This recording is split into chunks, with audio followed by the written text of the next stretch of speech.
這女人要放得開，就能夠擁有一切。怎麼樣？你放得開吗？不要脸！哎。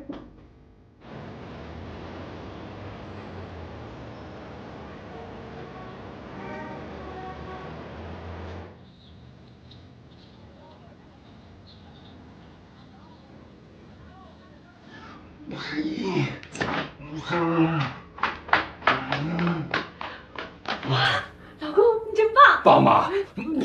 多做点。不是，这不行，老婆，快，帮忙，起不来了。哎呀！哎呀！哦，怎么样，老婆？还行吧？太棒了！我跟你说，男人就是要健身，只有拥有强健的体魄，才能在那方面幸福。老公，你觉得我出去工作怎么样？在家待得好好的，工什么作呀？我是看闪闪还有冬眠，他们俩每天都忙忙碌碌的，生活可充实了。你说我这样天天待在家里，都快跟社会脱节了。你跟他们比什么呀？哎呀，他们呀那是被逼的。我跟你说，那个是什么呢？一个没结婚，还有一个好不容易把婚结了又离了。他们那是迫不得已啊。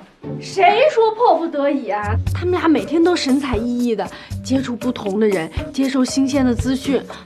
老公，我可羨慕他們了。哎，我手機呢？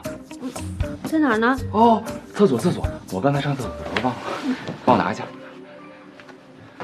哎呀，我跟你說啊，什麼新鮮資訊沒用啊，你這網上不都是有嗎？再說了，你接觸那麼多人幹嘛呀？